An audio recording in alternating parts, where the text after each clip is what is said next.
The morning began like any other, yet the news flashed across every screen, announcing the collapse of a financial empire. Michael gripped his phone, his heart pounding as the numbers turned crimson red. He whispered, "This can't be happening." His life savings evaporated before his eyes, leaving him paralyzed.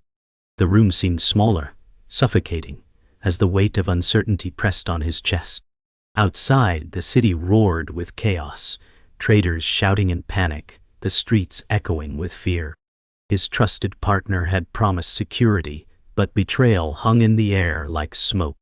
Sarah, his closest ally, tried to calm him, saying, "Michael, we'll find a way." Yet her trembling voice betrayed her own doubt. The television repeated the same devastating headline, every word cutting deeper. Michael clenched his fists, torn between despair and rage. He knew this was the beginning of either his ruin or his rebirth. The storm of his life had begun, and there was no turning back now. Michael sat in silence after the chaos, the echo of the news still ringing in his ears. His chest tightened as reality sank in. He was broke, stripped of certainty, yet forced to stand. Sarah leaned closer, whispering, "We can't give up." Her words sounded like fragile glass. Bills piled high on the table, mocking him with numbers he couldn't ignore. The world outside was ruthless, and every second wasted meant deeper loss. He wanted to scream, but his pride trapped the sound in his throat. The betrayal he had sensed now pressed down heavier, and his trust felt shattered. He looked at Sarah, her eyes full of fear, but also a flicker of hope. That flicker was all he had left, and he knew it. Michael's breath steadied, but his hands still shook, reminding him that everything he once believed stable had crumbled. The morning bled into noon, and Michael hadn't moved. His phone buzzed endlessly, calls from creditors he dared not answer. Sarah paced the small apartment, frustration etched across her face. "Michael, say something," she demanded, her voice breaking. He glanced at her but found no words. Silence was his shield. Outside, the sounds of the city felt cruel, life moving forward while he drowned. He remembered promises made by trusted allies, now all exposed as lies. The air was heavy with betrayal, and the weight pressed on his chest like stone. He wanted to believe there was still a chance, but every direction looked like a trap. Sarah's pacing slowed, and she whispered again, "We have to fight." His silence was his answer, yet deep down he knew she was right. Later that night, Michael walked outside, the city buzzing with nervous energy. Neon lights glared, reflecting the fear on every passing face. A man in a tailored suit brushed past him, muttering about the market's ruin. Michael clenched his jaw, realizing he wasn't alone in despair. Yet the weight felt personal, heavier than the crowded street around him. Sarah followed closely, her hand brushing his arm for reassurance. "You're stronger than this," she whispered. But strength felt like a lie in that moment. The city seemed alive with whispers of betrayal and greed, shadows looming over every corner. Michael inhaled the cold night air, his chest burning as if the city itself was testing him. He knew the fight ahead would not just be financial, it would tear at his very soul. Michael sat back in the apartment, his gaze locked on the dark skyline. His mind replayed every betrayal, every careless word from people who once swore loyalty. The city hummed with deceit, and he could feel it. Sarah sat beside him quietly, her presence the only anchor in his storm. "I don't know if I can come back from this," he admitted, his voice breaking. Sarah reached for his hand, her touch trembling but steady. "Then you'll rise stronger," she replied, her tone fierce despite the fear in her eyes. For the first time that day, Michael let himself believe there was still a chance. The fire of determination flickered faintly in his chest, fragile yet undeniable. He knew he could not stay broken. The war for his future had just begun. Morning light crept through the blinds as Michael sat at the table, papers scattered like battlefield debris. He rubbed his temples, trying to piece together what remained. Sarah placed a coffee in front of him, her voice firm yet soft. "You can't freeze forever." Her words stung because they were true. The debts loomed, creditors circling, and every second wasted meant another step closer to ruin. He scanned the bills again, the numbers blurring, his breath shallow. The silence of the apartment was broken by his phone vibrating on the table, relentless, each ring like a countdown. He finally answered, hearing the sharp voice of a collector demanding immediate payment.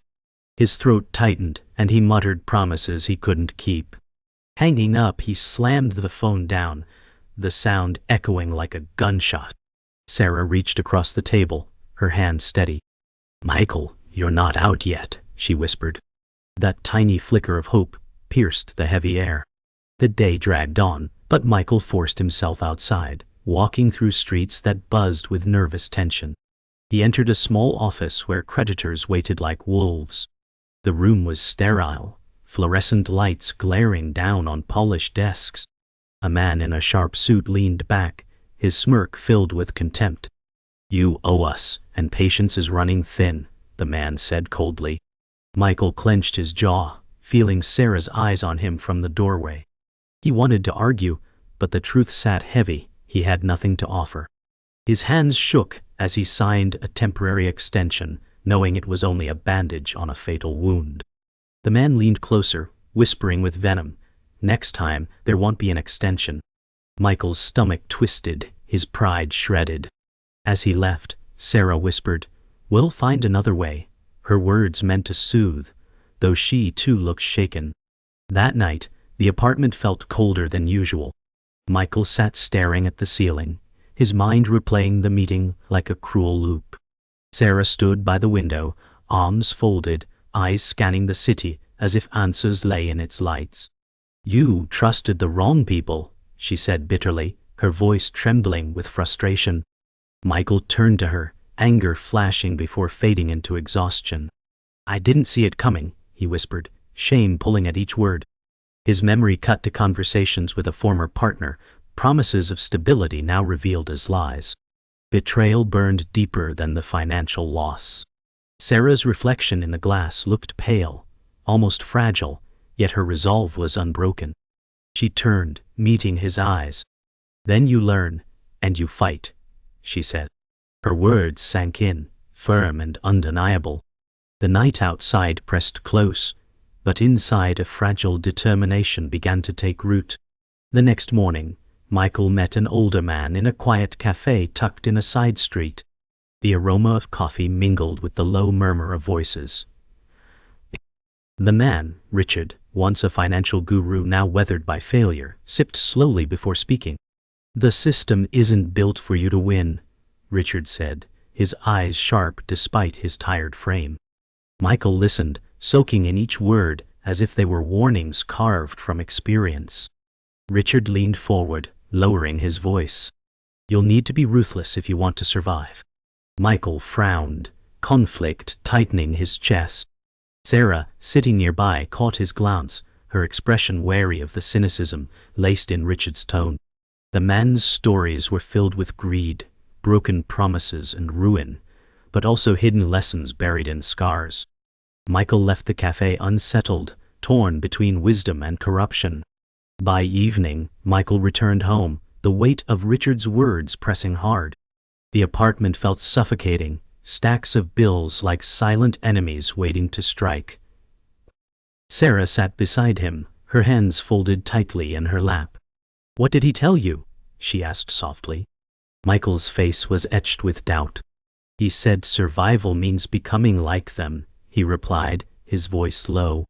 Sarah shook her head firmly, her eyes filled with both fear and fire. "Then don't," she insisted. The room fell silent, the air heavy with choices that seemed impossible. Michael leaned back, staring at the cracked ceiling, realizing every decision carried a price. His pride urged him to fight, his fear whispered surrender. But the faintest flicker of determination glowed within him, fragile but alive. He whispered, almost to himself, "I'll find another way." Michael sat across from David, his longtime ally, in the dim corner of a small diner. The air smelled of burnt coffee and fried food, but the weight of silence was heavier. David stirred his drink nervously before finally speaking. "You should have known this was coming," he muttered, eyes avoiding Michael's gaze. Michael's heart pounded, the words cutting like knives. "You betrayed me," he said, his voice low but sharp. The memories of late nights planning together now twisted into poison. Sarah sat beside Michael, gripping his arm, her eyes wide with disbelief.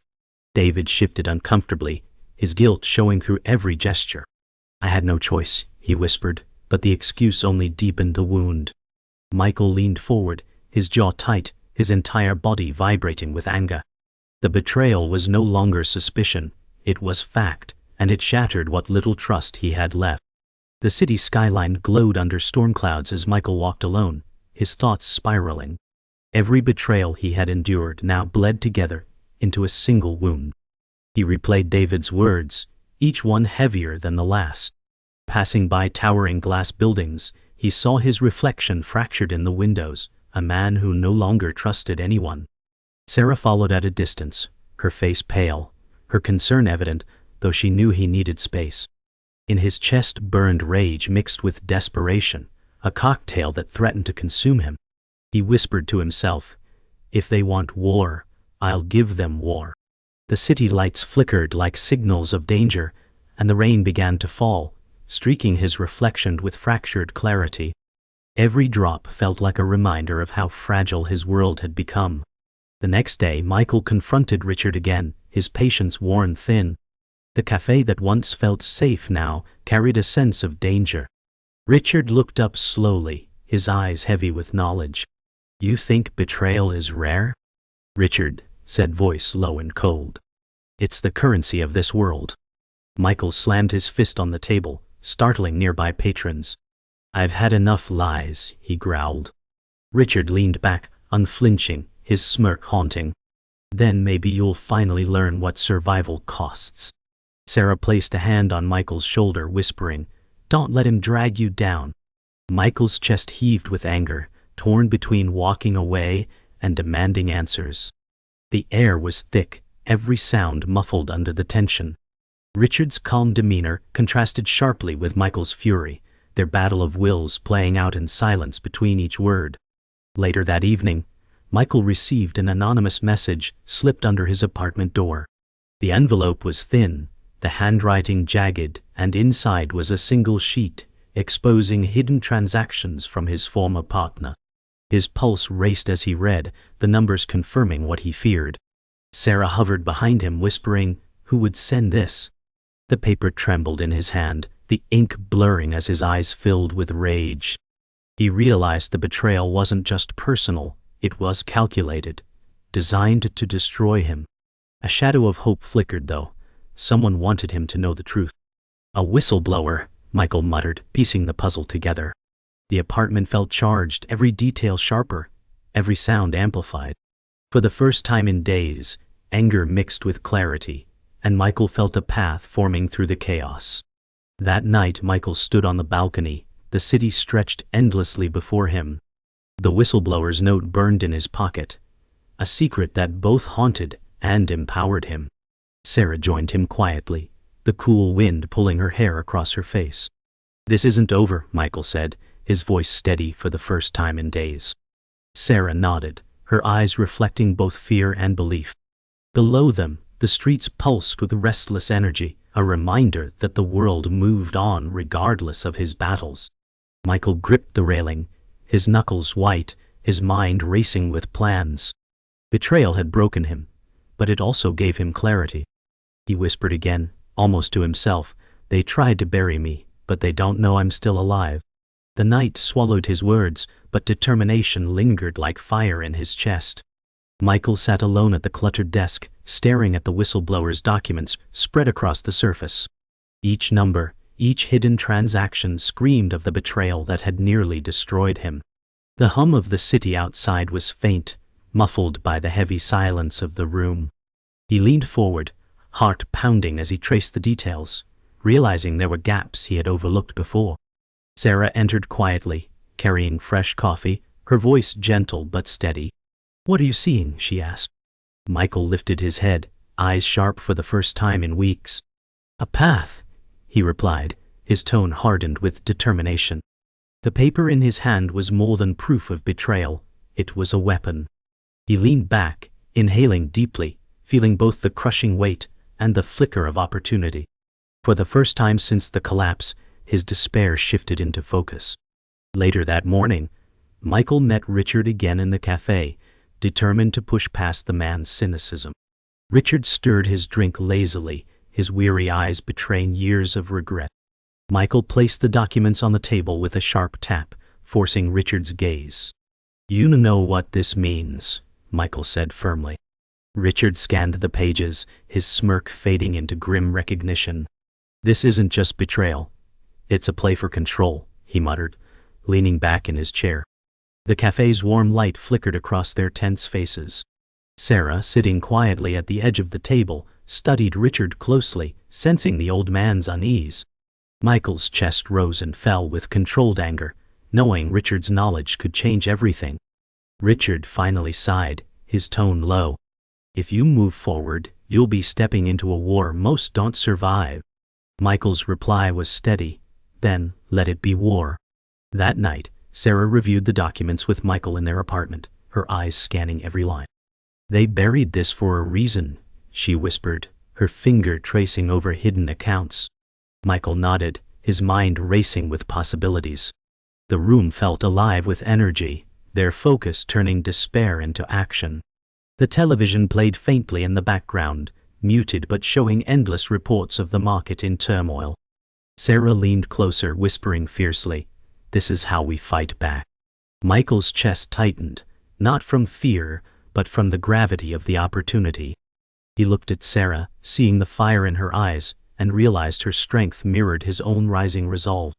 He whispered back, "Then we start now." Their voices cut through the silence like steel, a pact forming between them in that dimly lit room. The storm was shifting, and Michael was no longer running. The next morning, Michael stood outside a towering office building, the documents tucked inside his briefcase. The sun cut through stormy clouds, casting a harsh glare on the glass facade.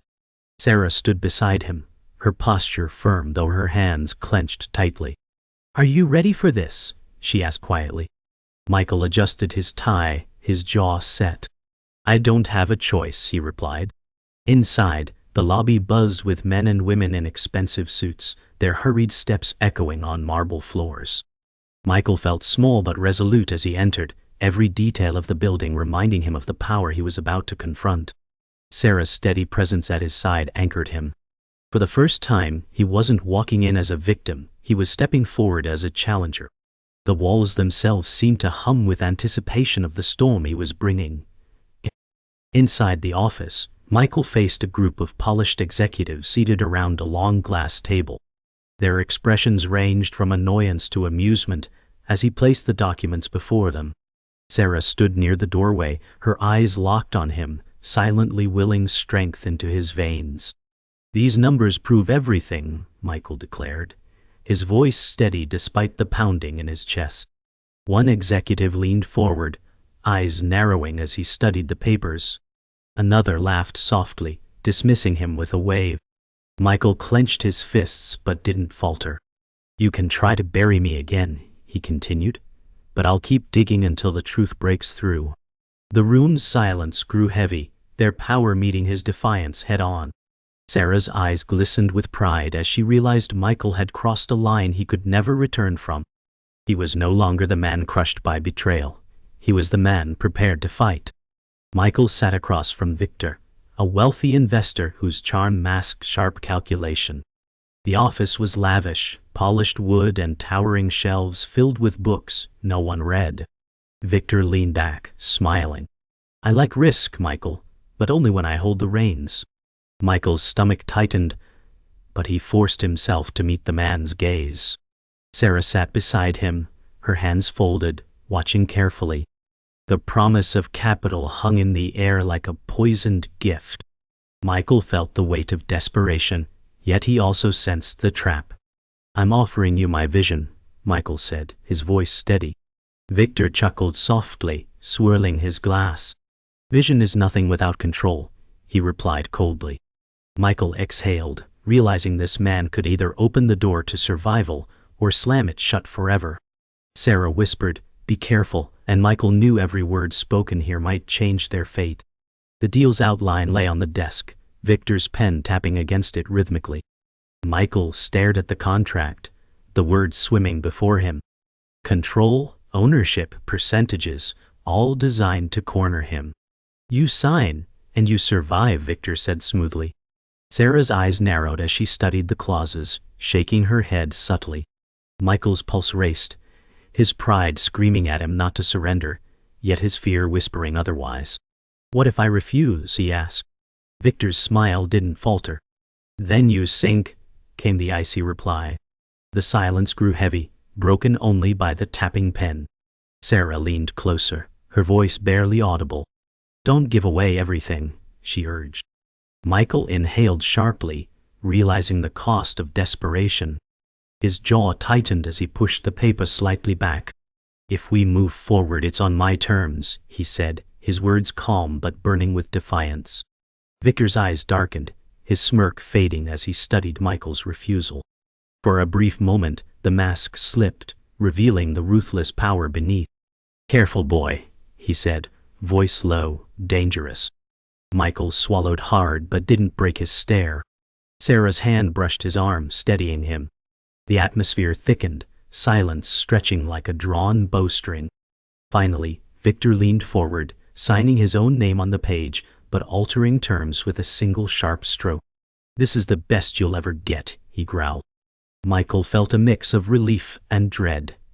He had avoided complete surrender, but at a heavy price. Sarah exhaled slowly, eyes flicking between them. Michael realized he had stepped into a new game, one where every move would be tested. The deal was not salvation, but a gamble with the devil himself. Later that night, Michael sat at home, the contract lying on the table like a loaded weapon. Sarah paced the room, frustration etched across her face. You've bound yourself to him, she said sharply, her voice trembling with fear. Michael rubbed his forehead, exhaustion pressing down on him. I didn't give him everything, he muttered, though doubt haunted the words. The documents whispered promises of survival, yet they carried the shadow of enslavement. Sarah stopped pacing, leaning against the wall, her eyes filled with worry. He'll demand more, she warned. Michael looked up at her, his face pale but resolute. Then I'll be ready, he said. The silence between them felt like an unspoken pact, both knowing the cost of this path. The night outside was restless, the city humming with tension as if it too sensed the storm building. The following day, Victor's influence began to spread. Calls flooded Michael's phone, investors suddenly interested, opportunities opening where doors had been shut. Yet every call carried Victor's shadow, a reminder that Michael wasn't free. Sarah sat beside him, scrolling through documents, her brows furrowed. This isn't growth, it's control, she muttered. Michael listened, but part of him burned with determination. If Victor thought he could own him, he was wrong. He gave me capital, Michael said, his tone sharpening, but I'll turn it into leverage. Sarah looked at him, her fear giving way to reluctant belief. For the first time, Michael didn't feel powerless. He felt like a man holding a dangerous blade, capable of cutting himself or carving a future. The gamble had begun, and he had no intention of losing. Michael entered the boardroom with Sarah at his side, his pulse pounding as the heavy doors closed behind them. Victor sat at the far end of the polished table, flanked by executives who eyed Michael with disdain. You've brought war into my house, Victor said coolly. Michael laid out fresh documents with a steady hand, proof of corruption and betrayal hidden deep in their accounts. The air crackled with tension as silence fell, broken only by the ticking clock on the wall. Sarah whispered firmly, "Stand your ground," her voice anchoring him. Michael looked directly at Victor and declared, "This ends today." The room erupted with murmurs, chairs shifting, executives exchanging nervous glances. Victor leaned back, his smirk fading, but his eyes burned with fury. The confrontation had begun, and Michael felt both terrified and unshakably resolute. Victor slammed his hand on the table, the sound echoing across the room. "You think this makes you powerful?" he hissed, his voice carrying menace. Michael's heart raced, but his eyes stayed locked on Victor's. "No," he said firmly. The truth does. Sarah's hands clenched into fists at her sides, her body trembling with controlled fear. The executives shifted uncomfortably, some looking away, others leaning forward, eager for the spectacle. The tension thickened, filling the air like smoke in a burning room. Victor leaned forward, eyes narrowing to slits. "You've signed your death warrant," he whispered.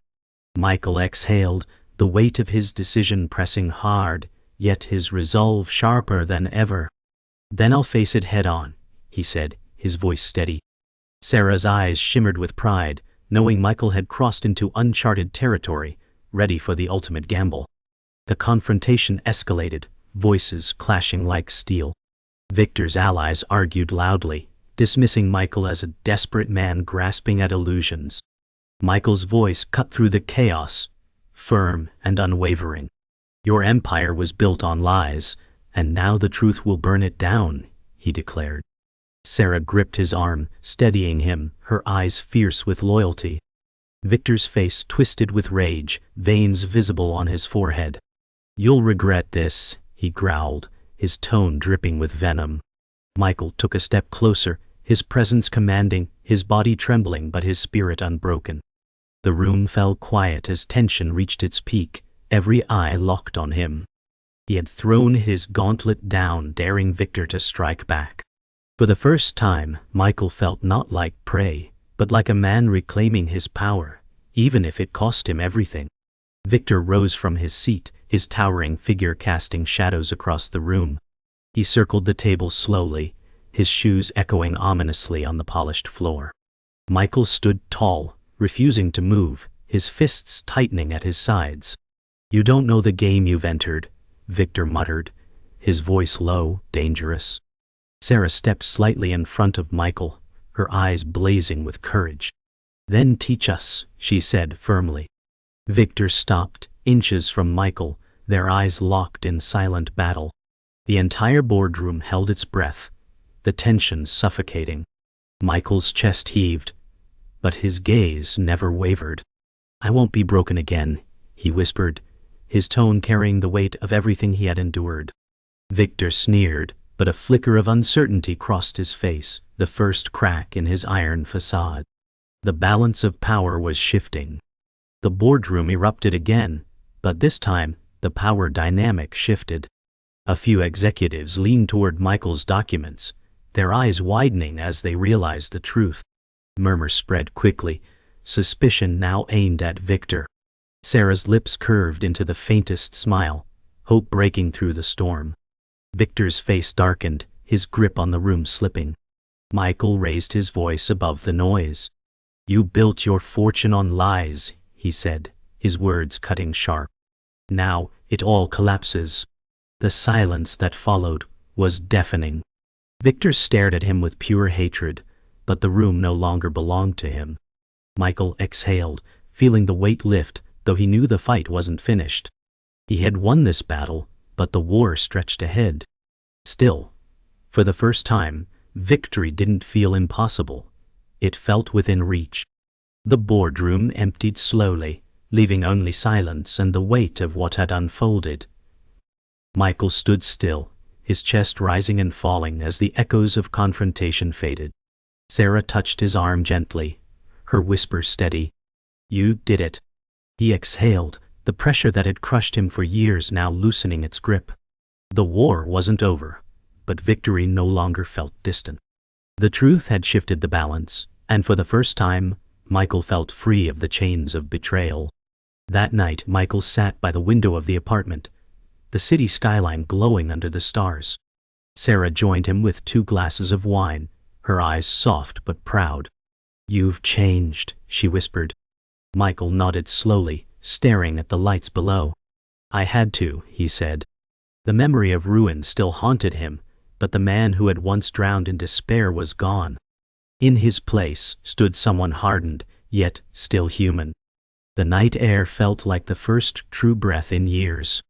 The next morning, news outlets buzzed with headlines of corruption exposed, executives scrambling to defend themselves. Michael scrolled through his phone, the weight of vindication pressing heavy but sweet. Sarah leaned over his shoulder, smiling faintly. They can't ignore it now, she said. Michael nodded, though his eyes stayed sharp. This is just the beginning, he replied. The battle had cracked open the world that tried to bury him, and now he had the chance to rise higher. Michael walked through the city's streets, no longer with the slump of defeat, but with a steady stride. People hurried past, unaware of his quiet victory, yet he carried it in every breath. Sarah walked beside him, her hand brushing against his, silent but reassuring. The skyscrapers loomed tall above, but they no longer felt suffocating. They felt like challenges waiting to be conquered. Michael whispered, "I'm not done." Sarah glanced at him with pride, her eyes alight with shared belief. That evening, Michael stood once more on the balcony overlooking the city. The wind tugged at his shirt, the horizon burning with the glow of sunset. Sarah joined him, her presence calm and steady. He whispered, almost to himself, "From nothing to this." The words hung in the air, fragile but powerful. Sarah slipped her hand into his, and for a moment the world felt still. The road ahead would be brutal, but Michael was no longer the man who had once drowned in despair. He was the man who fought back and survived.